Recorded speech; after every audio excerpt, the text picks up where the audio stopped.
What's up, guys? Welcome to Nutmegged. We're back. This is the podcast where a Yank and a Brit talk about the beautiful game from across the pond.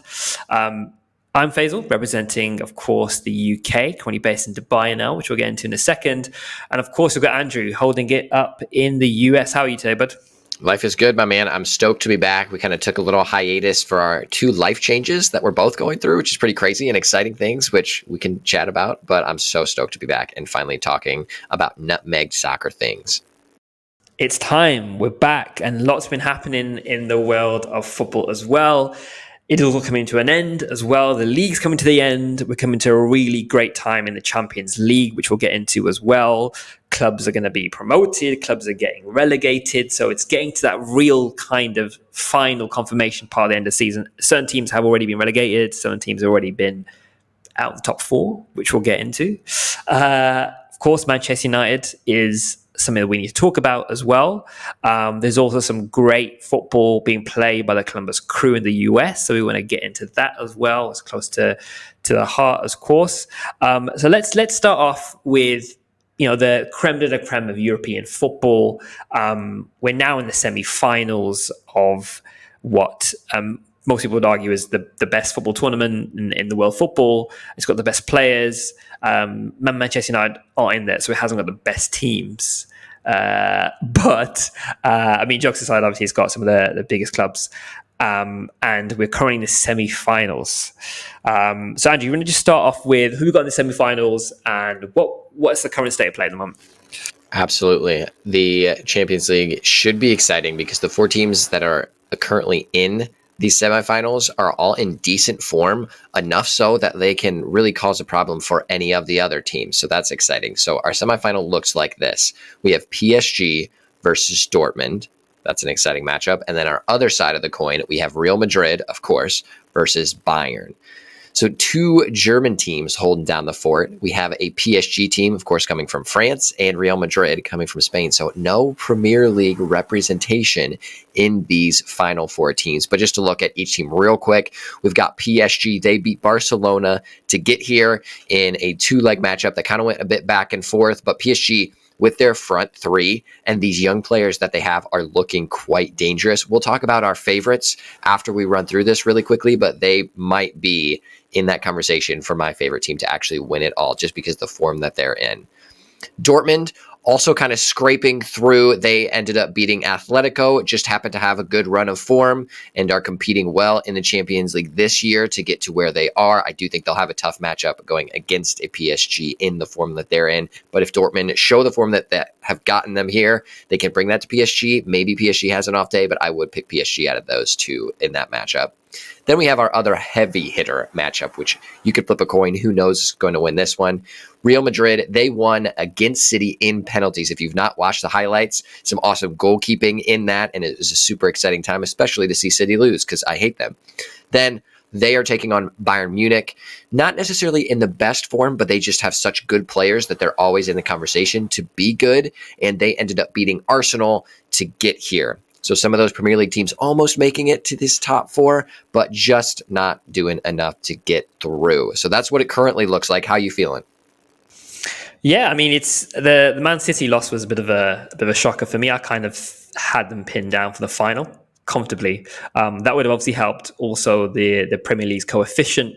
So if Man City or like a UK club within Arsenal, for example, a British club, had actually made it to the semi-finals and the finals, we would have got an additional place within so we had essentially 5 teams going to the Champions League, which we maybe would have been fighting for potentially. On reflection, probably not, but that's an interesting one. I actually was really impressed by Barcelona, if I'm honest. I did not think they would play as well. They did play. Performances, they kind of put up the goals they scored. It was actually a very, very good game, both sides. The run they've had, I mean, granted, Real Madrid are quite ahead in terms of the La Liga, but it felt a bit more like the old Barcelona of old, essentially. So some good teams unfortunately missed out. Arsenal, again, having a great league, but I felt like perhaps they could have formed a little bit better in the Champions League. And there was definitely moments where, you've got to look at the teams, look at the players they have in that squad, the season they have, they should potentially be in that semi-final. But the teams have come out good now. It makes sense now. Dortmund again, great form, and Bayern Munich, of course, mixed bag. But again, getting to that point where this is it for them. Real Madrid, obviously, nothing needs to be said about that. And then, of course, you've got PSG again, which probably should be an interesting one for them to be in the final as well. With those four teams, so you've got your PSG, your Real Madrid, you've got, of course, Bayern Munich, and also Borussia Dortmund. What are you thinking? Who's your money on at the moment? So of these four matchups, I think it's going to be PSG and Real Madrid making it through to the final. And if that does happen, I'm going to be very excited because I think that matchup is just going to be so enthralling to watch. The form that PSG is in, their front line, and the younger players that they have in that are just so explosive, so you never really know what's going to happen. Then on the flip side of that, Real Madrid always shows up in any final, as well as the Champions League to boot. So I think that will just be such an exciting matchup to watch them. But if I'm going to put money on anybody, I mean, it has to be on Real Madrid. If they make it to the final, like, who's going to bet against them? Because they just always seem to win the Champions League. So I will select out of PSG and Real Madrid. Of those two that make to the final, I'm taking Real Madrid as the victor. No, I'm with you. I think what was the score, and Bayern Munich were great yesterday. Some of the goals, you didn't watch those highlights. There's the Sane goal in particular. Maybe the keeper could have done better, but I think the way it felt very much like he's got the ball, takes on the defender, and just lashes it into the bottom corner. It's actually such a great goal. It's quite satisfying to watch as well. Sometimes you always see it on the football pitch. As a kid, you're playing football, you want to score a goal like that where you've just kind of pulled it and just snatched at it and just scored. So great goal from that perspective. I unfortunately will kind of write them off as well. I agree with you. I think Bernabeu, Real Madrid, basically at 0-0 equivalent. It's all for the taking. And, when you've got the Real Madrid flowing, like I said, a club of that level flowing at home, it's going to be comfortable for them. I'm with you on that side. And I think Dortmund have kind of found themselves a little bit in the Champions League, where they have the correct form, whether they have the actual ability to beat PSG, I don't think so. So I'm with you. I think it'll be PSG, Real Madrid, and then it's going to be a Real Madrid. I think it'll be a very interesting game. I think PSG will definitely push them. I don't think it'll be any kind of walk-off from Real Madrid. But, when you got Jude Bellingham, the form he's in, I mean, it would be crazy to see him lift the Champions League. As an English football fan, the way Jude Bellingham's performing, it's a pleasure to see and a pleasure, and you can only be proud of a person, a football player from the UK, but also from like the Midlands and Stourbridge, which is fantastic. So, really great to see. So, Real Madrid have got to take this surely. Yeah, I'm excited to see what happens in the final. It'll be good to watch regardless. But we talked about two German teams in that. Unfortunately, my perspective, both of them are falling out. However, there is one German team that I kind of wish was in this mix for the Champions League because they are playing some stellar football. Of course, I'm talking about Leverkusen. They have smacked the Bundesliga this year, took it by storm, have already secured it. They have won. Congratulations. It's the first time in their history of winning the Bundesliga. So that's exciting. It's almost like Leicester City vibes in the Premier League a few years back. So that's so exciting. They have the young coach, Xabi Alonso, in there making his kind of managerial debut on the big stage. That's exciting for him. So a lot of good stuff happening for Leverkusen right now. And that 46-game unbeaten streak, new record in the top 5 leagues. So a lot of good stuff happening for those boys. Talk to me about this German side.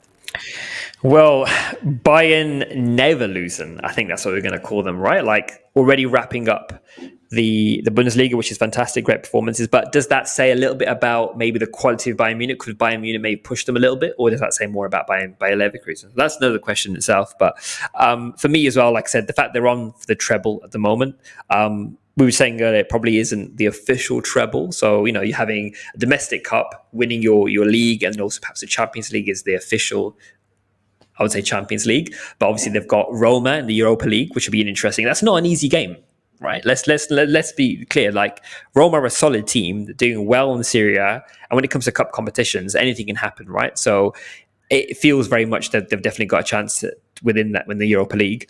And then obviously they've got a kind of a cup as well. I think it's the Polka Cup of sorts. They're against a team which is, I think, the league below them. which is, you would argue, a comfortable win, but it would just be horrible luck to be the one game you lose on this streak you're on to be in a final. I mean, I want to speak that into existence, but that would just be awful to kind of see. But a great run of form. The players, what Xabi Alonso has done with that team is what other clubs can only think and even dream about creating. They've not got the best of best players, right? None of these players are like they're not like your Real Madrid Galacticos, for example. They're just players who are hardworking. He's built a system around them, and he's got them playing football and never giving up. So, just as a fact here, when talking about the never giving up in particular, they've scored 16 goals, 6 goals after the 90 minutes is gone. Now, that shows a different mentality. It shows a different mindset. It shows a group of players that are fighting, not just for the club, but also for the manager, and are scoring goals like the league depends on it. Like every single time, they are not letting go. And that says a lot for their team. It says a lot for their mindset, like I said. So it's a pleasure to watch, and it brings it back how football should be. It's not about the big name signings. It's not about all the money flowing through the team. It's about hardworking players scoring goals and never letting themselves lose, letting their club down at all. So it really is a pleasure to see. My question was on that as well. Do you think next season, essentially, is it this? This season, are they getting gutted out? And will we see the same by Leverkusen next season? Do we see them winning again? What are you thinking? I don't know if I see them doing the exact same thing that they did this year, but before I dive into my answer on that one, the point that you said, they don't have the best players, but what they do have is a system and a manager that understands the value of role players, which I talk about all the dang time from a coaching perspective. You don't necessarily want to have a team stacked full of all-stars. You do want to have 3, maybe 4 of those all-stars on your team. But even if you don't have that many, you still have a couple of those solid players. Then you have those structured players that fill into spots of need where they can perform that specific duty very well. And Leverkusen has done a great job of filling those players in the right places, and Xabi Alonso has done an amazing job of managing that team, creating a structure and a system for them all to thrive in and to just be competitive all the time in every match. That's really what you want to do, and what you want to see. That's what we're not seeing from Manchester United right now, and part of my frustrations, which we can talk about in a little bit, but it just is reinforcing my point that having those role players in a good system will make you a good team no matter where you are.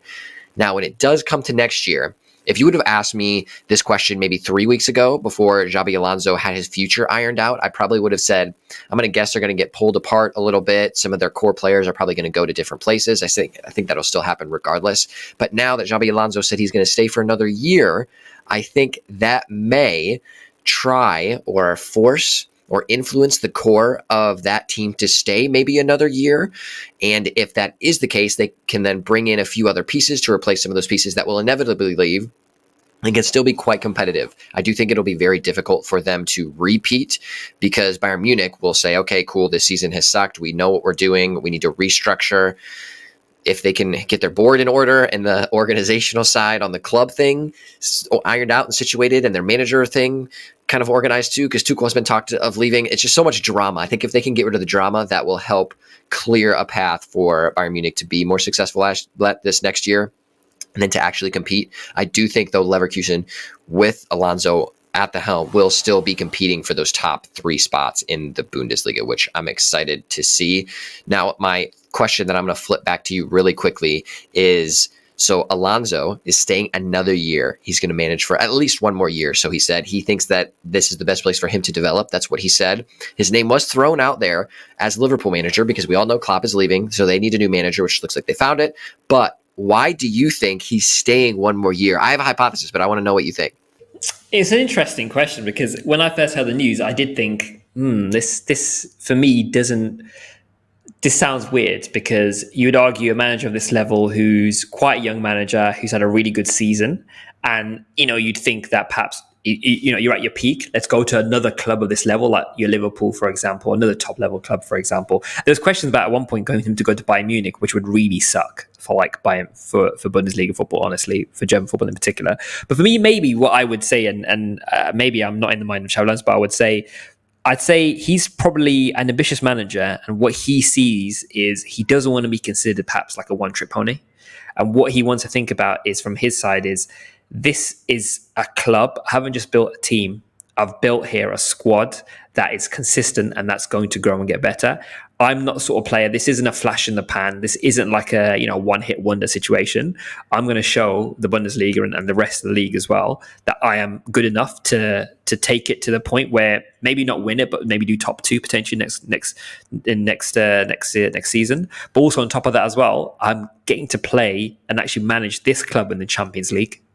So it's probably an opportunity for him to kind of show that, look, yes, we've won the Bundesliga. Yes, probably we've won 2 cups this season potentially. Let's go again. Let's try this again. Let's show everybody now that this isn't a one trick. We're not a one trick pony. We're going to work hard. We're going to take on other teams, and we'll keep continuing on. So that's what I would say. That's my kind of thought about it. I'm interested in what you're thinking. My thought is twofold.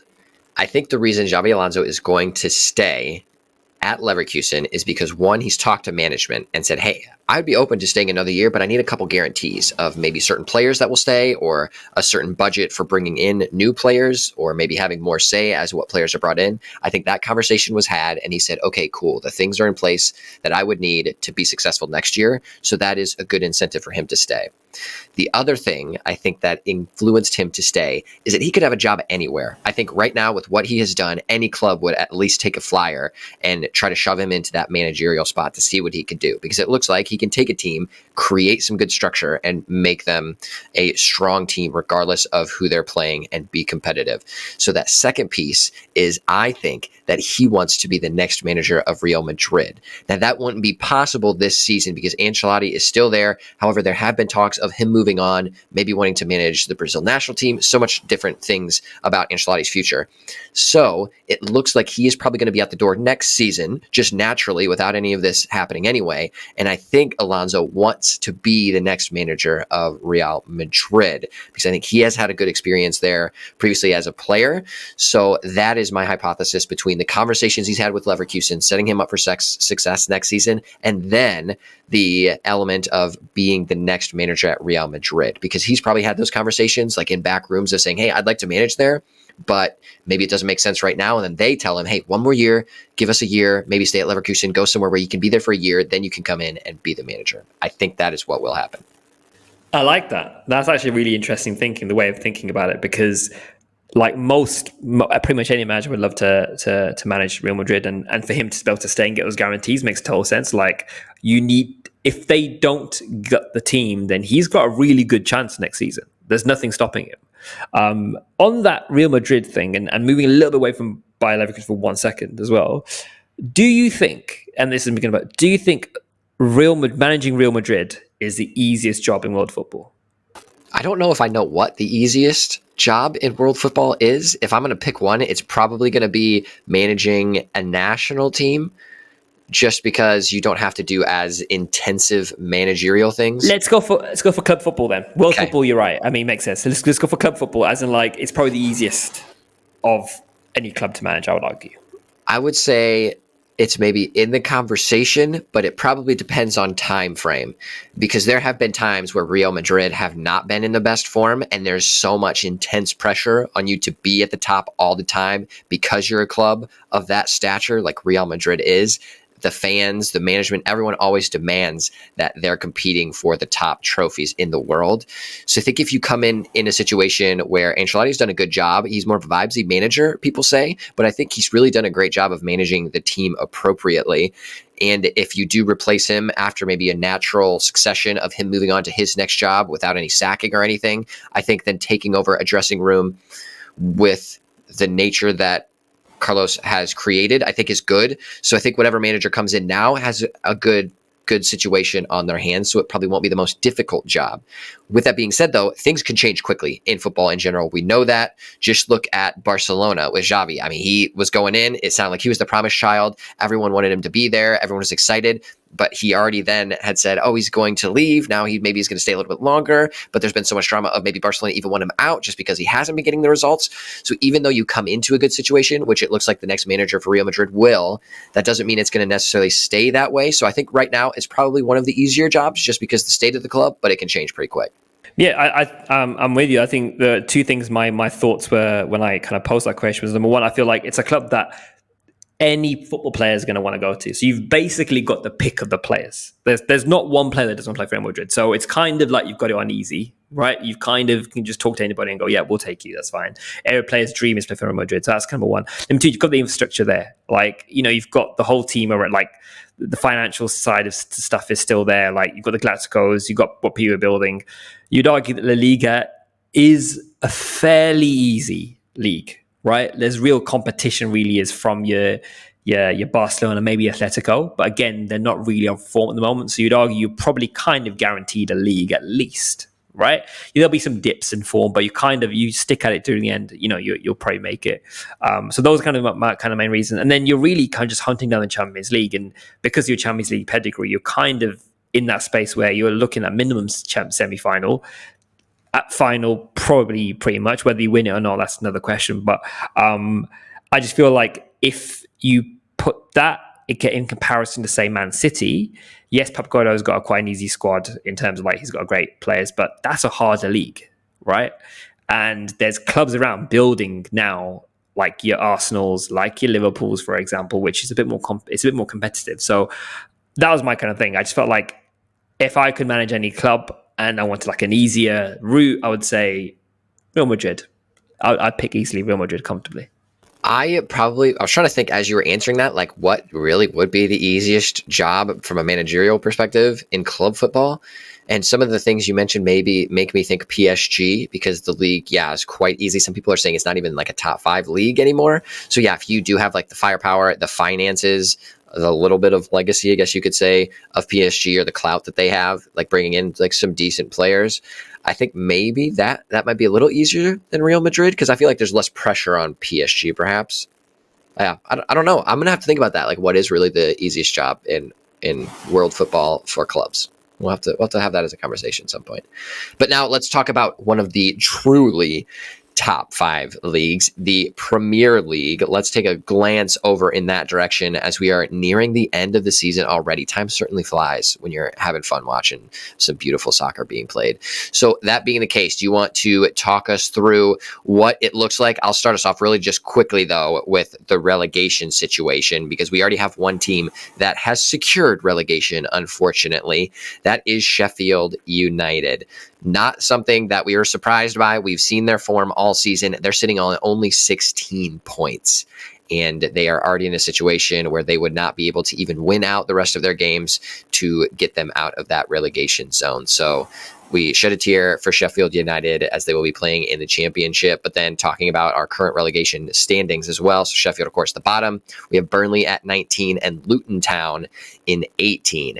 But it is a close battle for those remaining spots. So this will be an exciting race to the finish at the bottom of the table. So Burnley sitting on 24 points, Luton Town at 25, and then Nottingham Forest in 17th, the safe spot, the first safe option, at 26. So a really close battle there. But then when you go above Nottingham Forest, it's 35 with Brentford. So it looks like Brentford are pretty much going to be safe. So we're going to have to look at who that final safe spot goes to. It's really up for grabs. It'll be an exciting one to watch. Yeah, I mean, this whole league this season has been really tough, just for all the teams, even at the bottom, even at the top as well, with the deductions that Everton have had, and of course, obviously Nottingham Forest. We're waiting for those charges to drop on Man City, and that will be a very explosive episode for both of us, because we're waiting for that. That is probably something we will chat about at some point, how they managed to go. There's probably a Netflix documentary in there somewhere about how they've managed to get away with what they've got away with. So interesting battle at the bottom. Near the top, I'm sure obviously our listeners know at the moment, it is even tighter at the top. It literally changes each week. You've got currently at the moment, so just bearing in mind there are certain clubs haven't played complete full set of games yet. So you've got 35 games played by Arsenal at the moment, and they're on 80 points. So the top of the league, it's tight by the top of the league by 1 point, 79 points. It's Man City, but they have played one game less. So there's one game in hand here. There's an opportunity for them to kind of leapfrog Arsenal into that space. And then you've got Liverpool, which are on 75, which, I mean, they're not completely out of it. You'd have to think Arsenal and Man City would have to have some disastrous run of form, but we can be pretty confident that Liverpool's kind of their opportunity to kind of get into that top space is kind of done. And then you get into the interesting part, which is really great news for Aston Villa fans in particular. And it's been great to see Aston Villa and Unai Emery. Really, that team has been fantastic to watch. Aston Villa currently on 67 points, and they played 35 games. So can you imagine an Aston Villa in the Champions League? I mean, that would be honestly fantastic. The likes of Aston Villa, by Leverkusen in that space now as well. And great against some really great top clubs as well. And then you get to a point where you've got fifth place, Spurs, 60 points. And then sitting in sixth, which didn't think I'd be saying at this time in the season, but with the bumpy run of form we've had, we'll take it. Sixth place at the moment. Played 34 games, so we've got a game in hand, but not massively relevant in terms of where the league standings are. On 54 points is, of course, Manchester United. So it's top six. I say top two are really looking tight, and it's going to be a quite interesting race. I think you've probably got your next spots. You got your Liverpool, Aston Villa probably confirmed, I would argue, for the Champions League, and then you kind of your Spurs. Your Spurs probably are in that space with Manchester United, but Manchester United officially as of their 1-1 draw with Burnley, which I watched, it was an awful game. Definitely should have lost that. Was actually meant that Manchester United are completely out of the top four race. Thoughts on, before we get into the Man United one, because we've got a lot of thoughts on that. Thoughts on winning the league? Who's your money on at the moment? So at the very beginning and throughout episodes, I've been talking how Liverpool, I think we're going to pull it out. I think it's now a very slim chance of that happening, unfortunately. I really do think if the injuries had not hit them as hard as they did this season, they would have been at the top. And I continually say their structure is really the only one that can kind of compete with Manchester City in terms of depth and longevity. With that being said, Arsenal is doing a pretty good job of proving me wrong, and they are fighting for that top spot now. The run of form, though, from City is just disgusting. I don't know at this point of the season who is going to trip them up, because their last games are going to be fairly easy for Manchester City standard. Really, the only one I could see them potentially losing is the last game of the season against Tottenham, because Tottenham, they have glimpses of very competitive ability to win games here and there. That is really the only one that I could see them tripping up on. And even if they do, Arsenal's schedule is a little bit more difficult, and I could see them losing more games or drawing some games. So really do think City will pull this out. Unfortunately, I hate to say it, because I don't want City to win anything. I hate them. So I was hoping that they would be further down. I pegged them as second in my estimated Premier League table. So that is just disappointing. I was also hoping Tottenham would get a little bit higher, but it is what it is. If I had to select my team right now to win, I would say it will be City, but I'm hoping Arsenal can pull off a miracle and find some form and keep that top spot locked down. Yep, 100% with you. I think this is City. I mean, I think I pretty much backed City on this as well. I think I'm fairly confident the way City are playing, the way they play, the type of football they play, and like you said, the run of form at the moment. They've got players out, or players not really on the greatest run of form. They can bring out players and still they're scoring goals, right? Foden was out for one game. Haaland's been out for a game, scoring a goal. Like, there's just, the depth there is crazy. If you look at their run at the moment, they've got Wolves, they've got Fulham, they've got Spurs, and they end with West Ham United. So you're looking at that. There shouldn't be any losses in that space, really, and they actually can't afford any more losses in that space. But I think, maybe that West Ham game or in that Spurs game, like you said, is probably going to be the one that's going to trip them up a little bit. But if you look at the Arsenal run here, they've got Bournemouth, they've got us, Manchester United. Well, that's 3 points there. And then you've got Everton. So, you would argue there's probably 9 points sitting there for them. There's probably an easier run, I would argue, for them than Man City. There's a couple of banana skins in there for Man City with that Spurs game potentially, and also the West Ham game, maybe getting a draw off that one. But there's obviously 3 points there. So I'm with you. I think it's definitely probably going to be a City another league in the bank, really, which is very annoying. But when you've got an infrastructure like Man City do, when you've got players and a system like they do, there's not much getting in their way, really.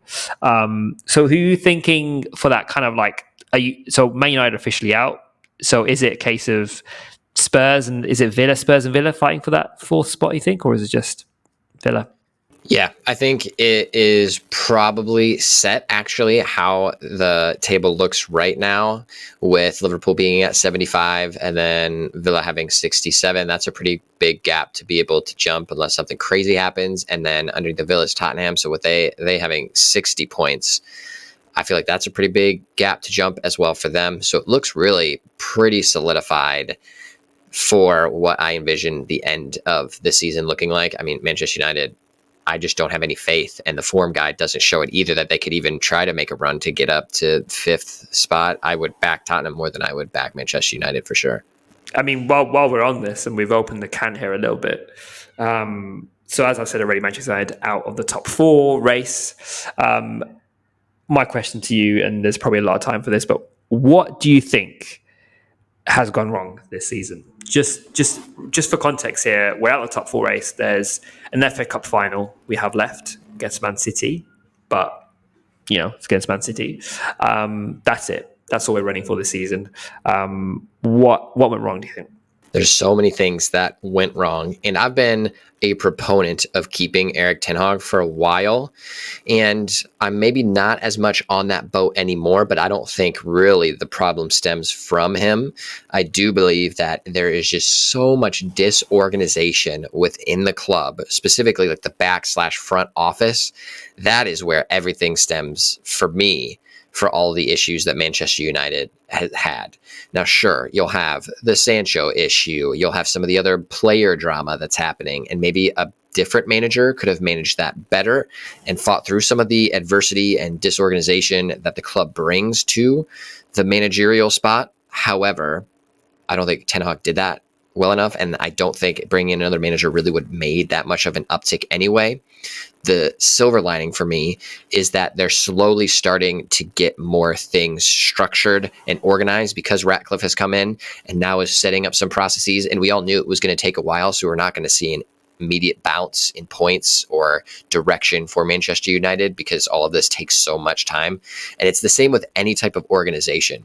If you have poor leadership and dysfunction at the top, that's just going to bleed down into every facet of that organization. And Manchester United is an organization, it's a company, just like any other business. And the leadership has been so poor and rotten for so long that it's just degraded any type of structure or system that Manchester United has had previously. So that being the case, that is the biggest issue for me. Again, the silver lining, Ratcliffe coming in and creating some structure. Now, Dan Ashworth as sporting director, he has a good resume. It looks like he knows what he's doing. We didn't even have a sporting director. I don't know if that's just because the Glazers didn't want to pay money to do that or didn't care enough to do that. But now that we have that, I feel like we're trending in the right direction with getting some smart people in good positions. And I think that will ultimately help shore up the club and then allow us to work down from there and saying, okay, we want to have this type of manager. We want to have this type of structure, actually looking for someone that makes sense to plug into the system. Then from there, after you have the right manager, then you can look down and say, okay, now we have the structure. This manager likes to have this style. Now we can start buying players that fit appropriately with that style instead of just splashing money on people that are exciting, that are fancy names like a Sancho or like a Mason Mount, just because you think, oh, they're going to be good someday, without any real plan of how to utilize them currently and get them where they need to be so that they can be better someday. So really, I could just talk about this forever because there's so many issues and it's so frustrating to see all the time. But start it at the top, get the structure in place. That will make everything better. Yeah, I couldn't agree more. I think that the structures there is now improving. But for me, I'm watching some of these performances and I'm seeing 11 players here who don't really have any identity or any system. And I think that really starts from Ten Hag, in my opinion. Like, as much as there's drama around the club, I feel like there's not been one game I've been like, wow, this is great football.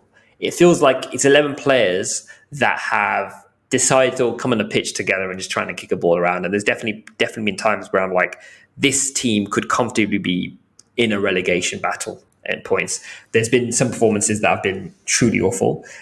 Some goalkeeping howlers, some massive defensive errors, and also the injuries. that's been a massive part of this as well.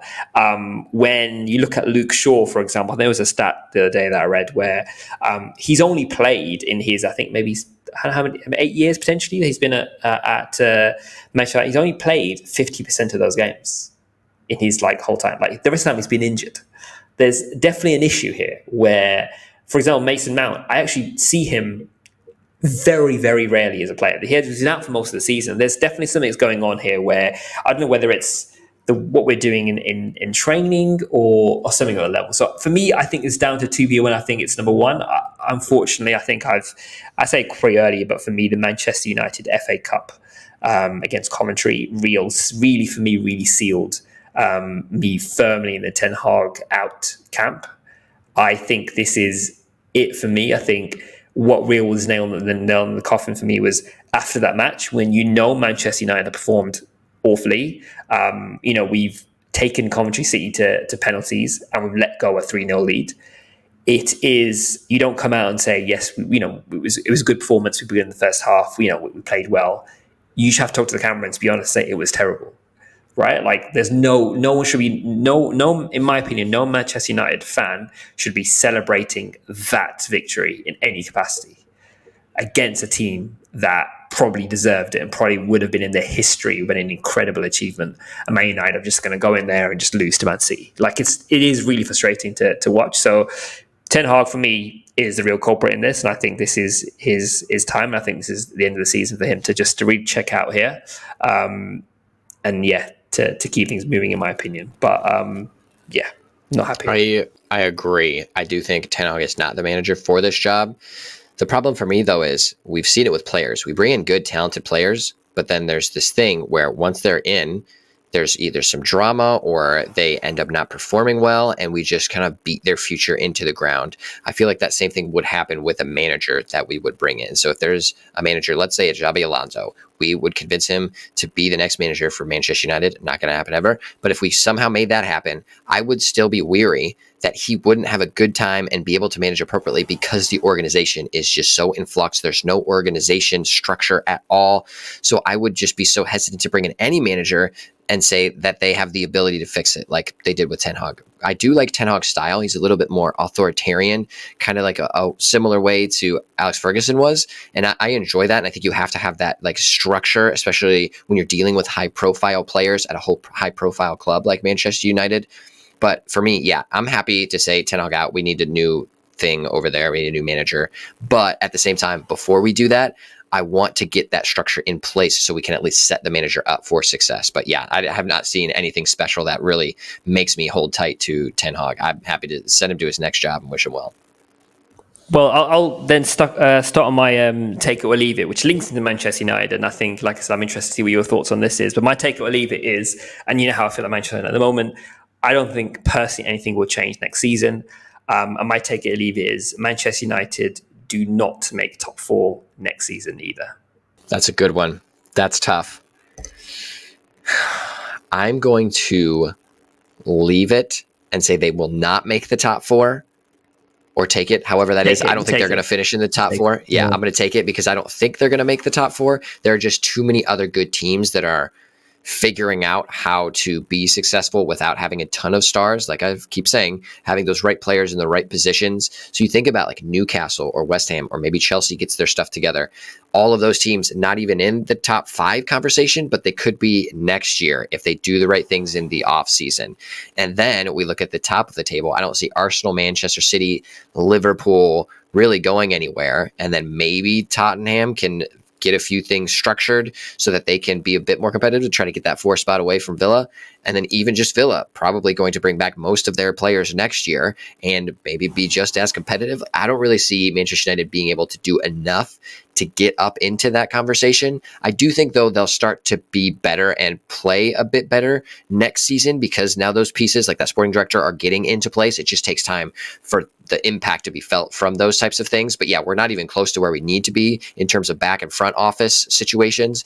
So I think next season will be a little bit more of that growth period of saying, all right, we're getting the right people in the right places. So then toward the end of the season, I suspect that we'll start to see a little bit more fluidity and maybe glimpses of what that old Manchester United was like. But yeah, I don't think it's going to be an easy season next year either. What are you doing? You taking or leaving? I'm 100%. I mean, I'm taking it for sure. When I asked that question, I was rhetorical in my opinion because I know when I'm making top four next season. I think I'm exactly the things you've just said right now. It just makes no sense for us to be around those other clubs who are performing so well, who are going to only get stronger and better. Like this Chelsea team is, given next season, Pochettino is going to really make them work, and I think it'll be an interesting place. So, yeah, I'm 100% firmly in the take it account. All right, let me throw you my take it or leave it. This one has to do with Jurgen Klopp. He is leaving. We know at the end of the season. We wish him well. We don't know what his plans are after this. He maybe doesn't even know either. So if Klopp wins a World Cup because he decides to go on and manage a World Cup national team competitor, if he does, let's say it's Germany, if he goes on to win a World Cup, do you think he will be remembered as a better manager if Guardiola retires at the end of this season with Manchester City? So does a World Cup mean more to you from a manager's perspective, the way you view them, or do you think the legacy that Guardiola has done now exceeds that? I think for me, what Guardiola's done, nothing can surpass that. Even a World Cup in comparison to Klopp can do. I think for me, Pep Guardiola hasn't just bought a like his the accolades he's brought with him for Man City. He's brought a different identity to the Premier League. He's brought a different style of attacking to the Premier League, and not many managers can say and hold that accolade.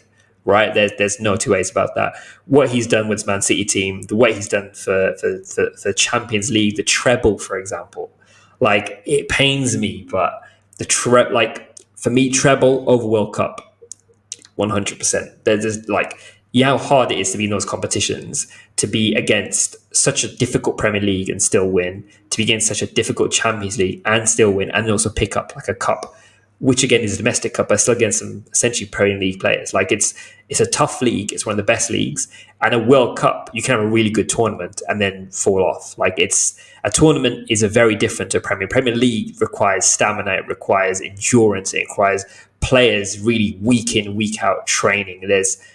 And the league is extremely hard.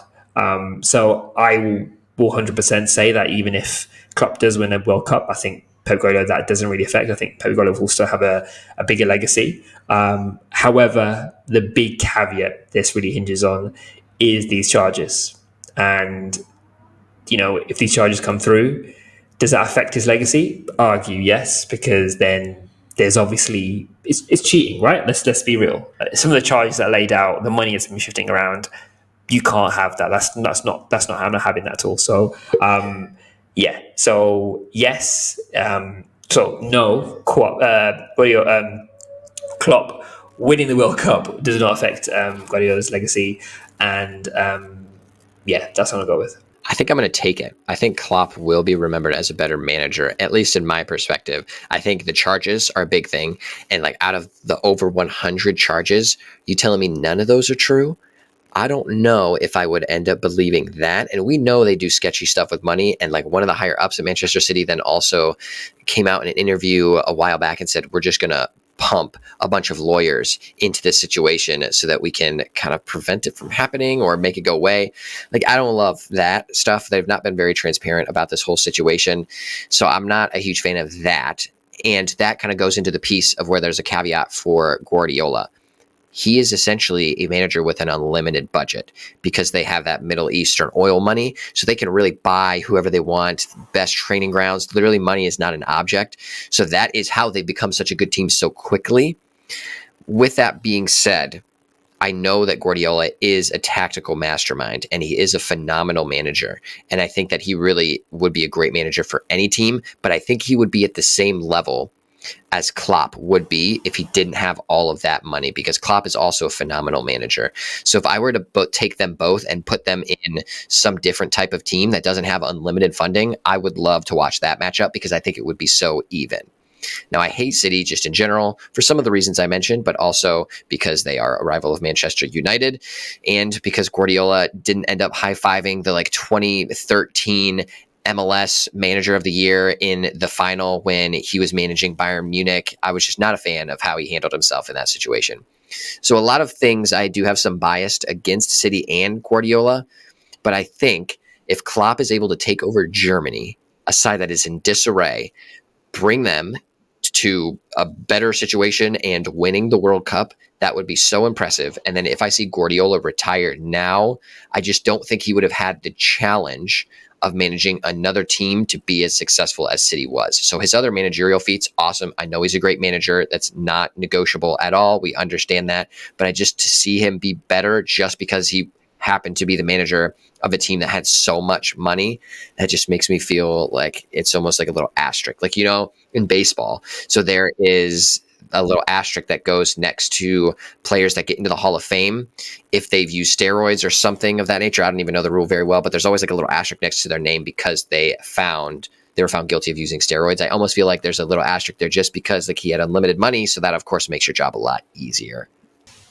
Yeah, no, that makes sense. And I think for me, I'm just looking at it purely on what I think who's brought the most value to the Premier League. And I feel like Pep Guardiola from like a footballing perspective, but also from, I just don't know, if I'm comparing accolades, Pep Guardiola to Klopp accolades, I feel like winning the Premier League consistently and then perhaps getting a Premier League and a Champions League in comparison, it just feels like there's a bit of a mismatch. I feel I'm with you though. I think that asterisk would be a big asterisk. Let's be real, because it's not a good place for them. If you took Guardiola and Klopp and swapped clubs, do you think the situation would be the same or not? Situation in terms of. So do you think City would still be winning all the time because Klopp is there and he just has a ton of money? Or do you think Guardiola is such a better manager than Klopp that he would have ended up making Liverpool more competitive even with less money?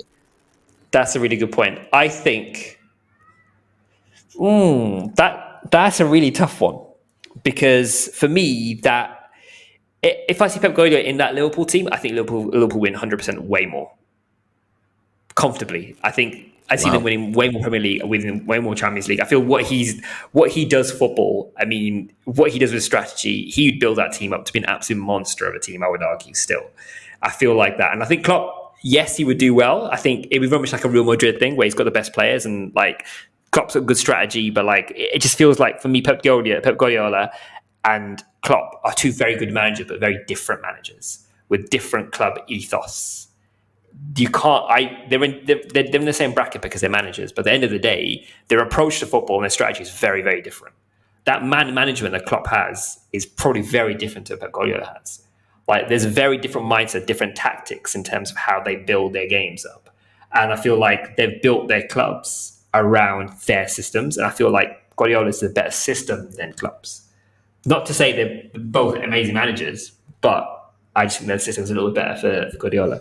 I would pay all the money I have to peek behind the curtain into the other dimension to see in the world where Klopp manages City and Guardiola manages Liverpool to see if now in that universe Klopp is the one that's regarded as like the ultimate manager that's done so many amazing things because he's won everything with City. And then Guardiola is like, yeah, a great manager, but just not at that level. I'd love to see how the money just influences the ability of teams and then ultimately the managers that manage it.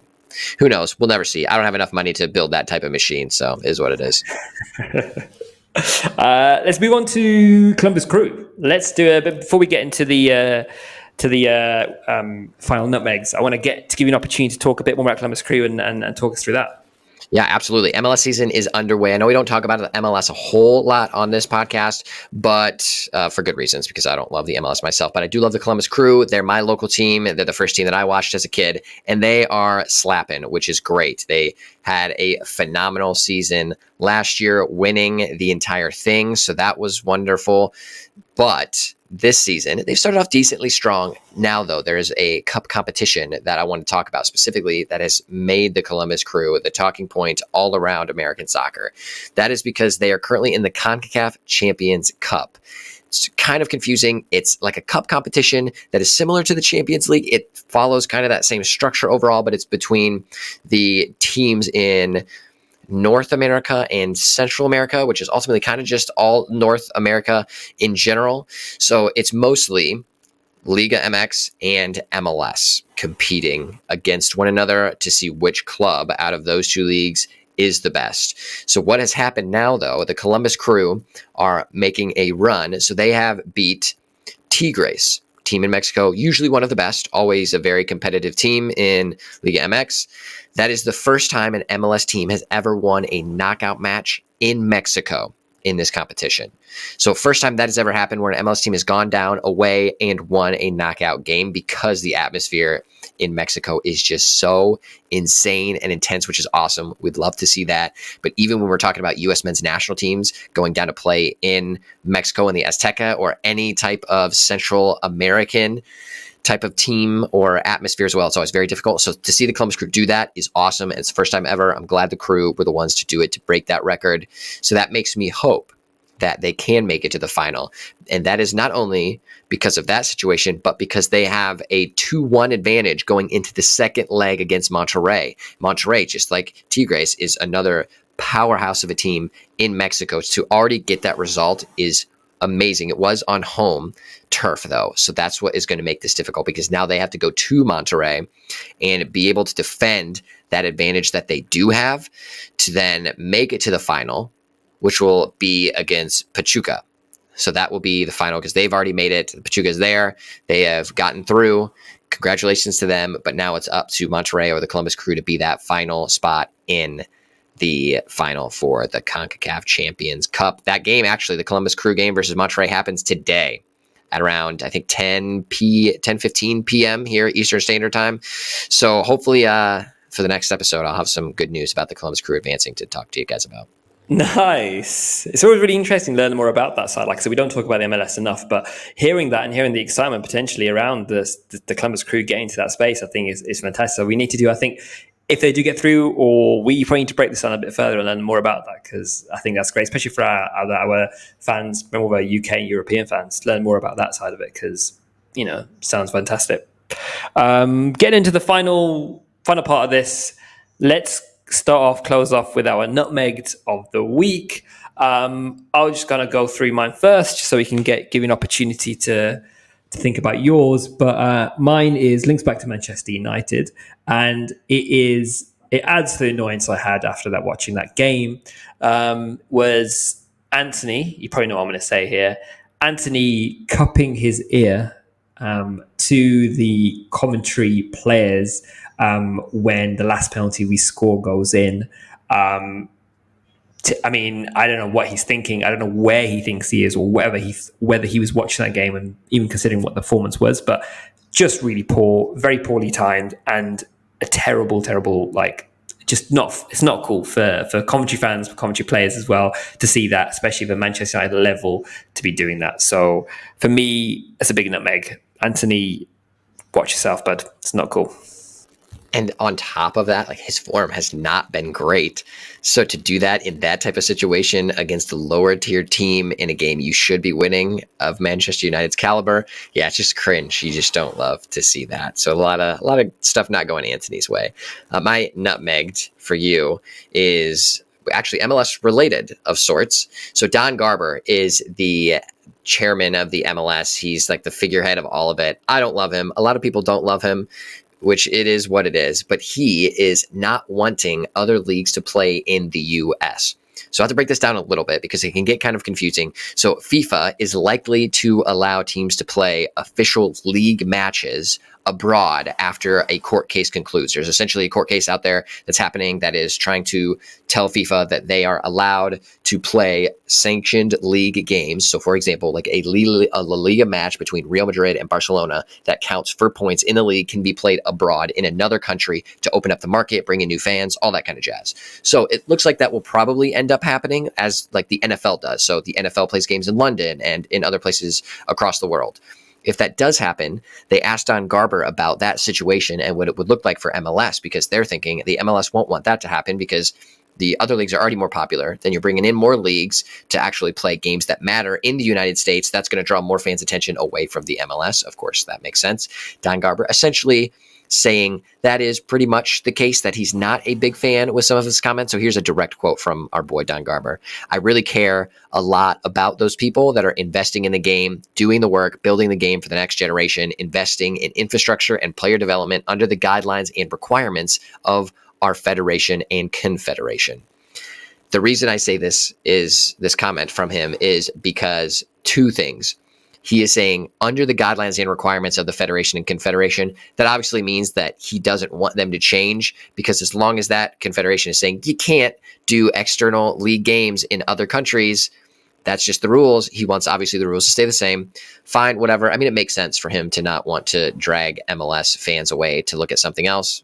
The contradictory statement he made before, though, caring about the actual game, investing in it, growing in it, he does not care at all, because he has been a part of the weird conglomerate organization that heads up the United States Soccer Confederation, and he has prevented so many things from happening and only trying to funnel them into the MLS network. So like youth development doesn't really happen for US soccer anymore. It's mostly into the MLS academies, which everything was shoved down into the MLS, which is a monopoly, and doesn't make sense because it doesn't allow clubs like Dilla Rising or other larger clubs to develop players appropriately. There's no pathway. If the pyramid was opened up in the United States, which it's supposed to be underneath of FIFA's guidelines, but it's not. So that's a contradictory statement. It would allow so many more players to move, to develop, to get more experience. So all of this just doesn't make sense. We know Don Garber wasn't going to be about it, so don't even fake and try to say you're about it. So that is, for me, my nutmeg of the week.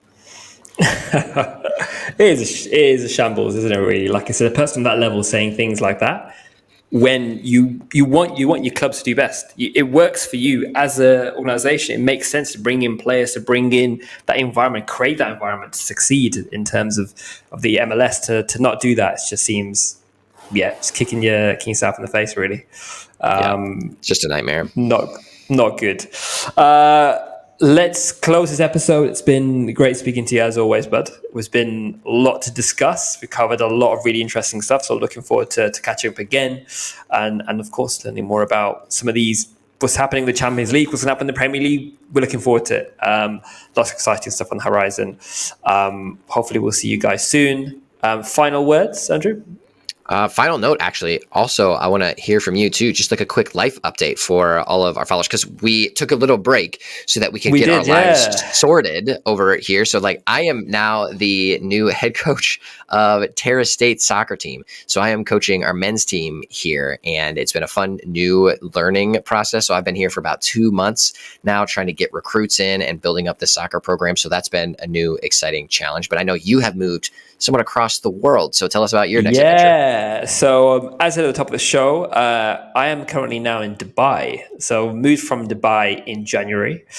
We wanted a new adventure. We've been in the UK obviously forever, and we always wanted to live abroad for a period of time. So we risked it all, went out to Dubai, and I'm very, very happy to say I've got a job out here as well, which is fantastic. So really great. We've just moved into our new flat, which is fantastic. So really loving it at the moment. New environment, new adventure, new challenge.